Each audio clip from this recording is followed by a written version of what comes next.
दिव्या, अनुष्का, रेहान, रणवीर और मोहित पांचों जंगल में बनी उस जली हुई कोठी के सामने खड़े थे जिसके अंदर 12 सालों से कोई नहीं गया था।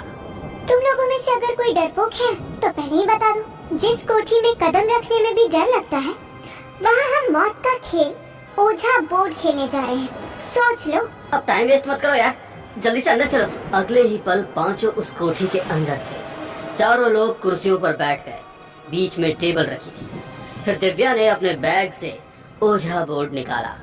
यही है वो मौत का खेल, ओझा बोर्ड। अरे यार, ये तो देखने में बिल्कुल एकदम लूडो जैसा दिखता है ना। चलो यार, स्टार्ट करते हैं। I am so excited. Divya ने एक कॉइन निकाल कर बोर्ड पर रखा। हम सभी को एक साथ अपनी एक उंगली इस कॉइन पर रखनी है। उसके बाद हम आत्मा को इनवाइट करेंगे।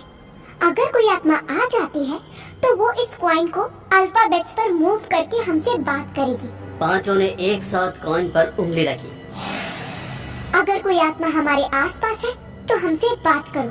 तभी कॉइन अपने आप खिसक कर हेलो पर चली गई। तुम्हारा नाम क्या है?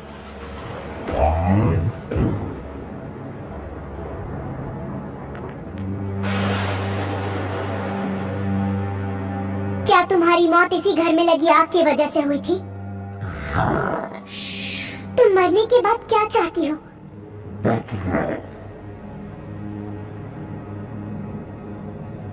तभी रणवीर का मोबाइल बज गया और उसने कॉइन से उंगली हटाकर कॉल रिसीव किया। हेलो। इडियट, ये तुमने क्या किया? तभी अचानक से तेज हवाएं चलने लगी। जमीन हिलने लगी और आसपास की चीजें भी अपने आप अपनी जगह से इधर उधर होने लगी। ये देख वो पांचों ही बेहद डर गए और वहां से भाग निकले। उन्होंने पीछे पलट कर भी नहीं देखा। काफी देर तक भागने के बाद जब उन्हें हाईवे नजर आया तो वे रुककर सांस लेने लगे। गेम के बीच में तेरा कॉल रिसीव करना इतना जरूरी था क्या? यार, वहाँ जो कुछ भी हुआ वो सब क्या था? क्या सच में वहाँ कोई आत्मा आ चुकी थी? आत्मा के आ जाने के बाद हमें उसको वापस जाने के लिए बोलना था और कॉइन को गुड बाय पर ले जाकर तब कॉइन से उंगली हटानी थी। फिर वो आत्मा वापस चली जाती। पता नहीं क्या होगा।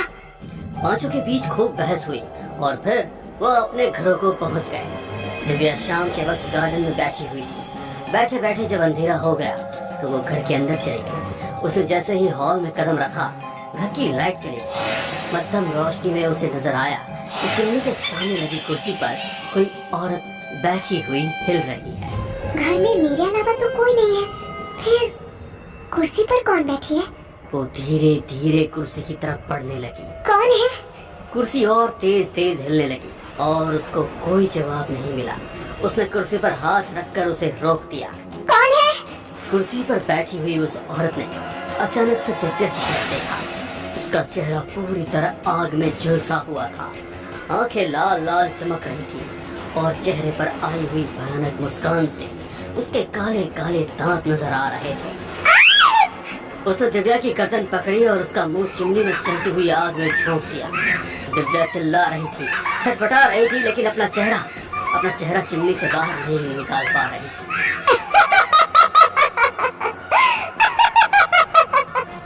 कुछ ही देर में दिव्या का चेहरा पूरी तरह जल गया और उसकी मौत हो गई। कुछ देर बाद रणवीर डिनर करने के बाद अपने कमरे में सोने के लिए गया। उसने देखा कि उसके बेड पर पहले से ही चादर ओढ़े हुए कोई लेटा है।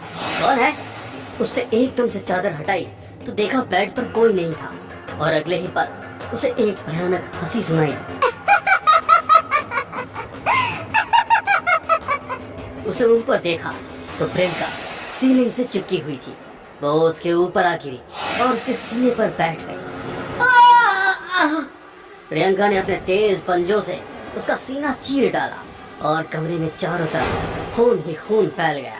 अगले दिन जब अनुष्का को दोनों की मौत का पता चला तो उसका दिल दहल उठा। उसने अपने दिमाग पर जोर दिया और ओझा बोर्ड के बारे में ऑनलाइन इंफॉर्मेशन निकाली। अगर ओझा बोर्ड के जरिए आप किसी आत्मा को बुला लें और उसको वापस भेजने से पहले गेम को बीच में छोड़ दें तो वो आपकी जान की दुश्मन बन जाती है। उसको वापस भेजने के लिए आपको फिर से गेम शुरू करना होगा और उसे बुलाना होगा। उसे बुलाने के बाद आप कॉइन को अपनी मर्जी से गुड बाय पर लेकर जा सकते हैं। जब तक कॉइन पर आपकी उंगली है वो आपको मार नहीं पाएगी। आप जैसे ही कॉइन को गुड बाय पर ले जाएंगे तभी उसकी आत्मा वापस चली जाएगी। ये इन्फॉर्मेशन पढ़ने के बाद अनुष्का ने रेहान और मोहित को कॉल करके उसी कोठी पर पहुंचने के लिए बोल दिया। रेहान घर से निकल गया। अभी वो थोड़ी दूर चला ही था कि उसको रास्ते में अनुष्का नजर आई। अरे अनुष्का, तुम यहाँ पर? वो जल्द से जल्द उसके बराबर में आकर बैठ गई और बोली, मेरी कार खराब हो गई है, इसीलिए तुम्हारे आने का वेट कर रही थी। जल्दी से कोठी की तरफ चलो। रेहान ने कार स्टार्ट करके आगे बढ़ा। कुछ देर बाद रेहान ने गौर किया कि अनुष्का बिना कुछ बोले खिड़की से बाहर की तरफ देखी जा रही है। अनुष्का, अब इतना ज्यादा भी मत सोचो, सब ठीक हो जाएगा। इधर देखो।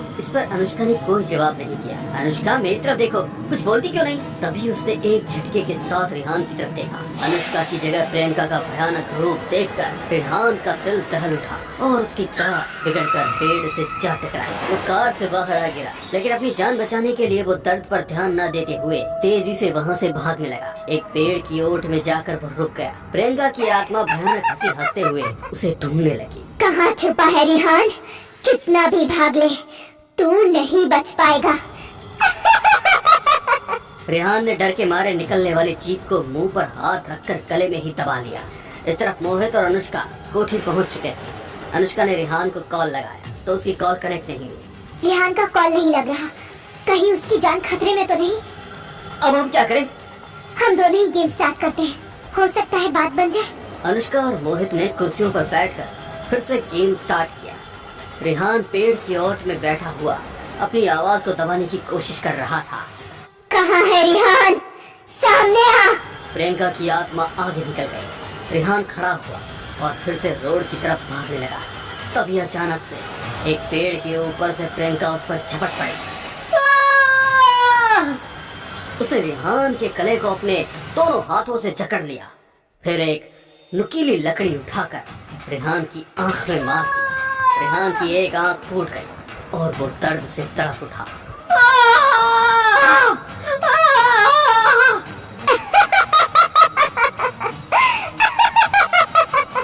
प्रियंका के पैर हवा में थे। उसने पीछे से रेहान की गर्दन पकड़ी और उसे भी हवा में उठा दिया।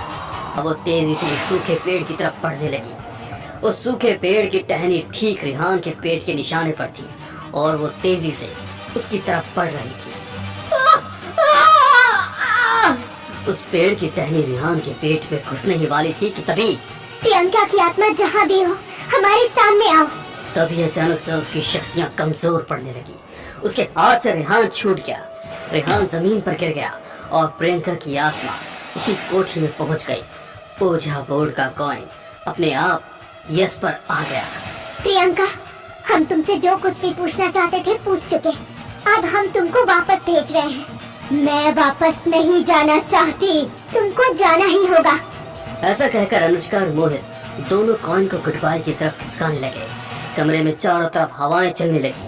आसपास रखी चीजें अपने आप उड़कर दोनों के ऊपर हमला करने लगी, लेकिन उन्होंने हार नहीं मानी।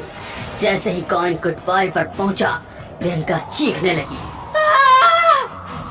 और फिर प्रियंका की आत्मा धुआं बनकर ओझा बोर्ड पर रखी कॉइन के अंदर समा गई। अगले ही पल सब कुछ शांत हो गया।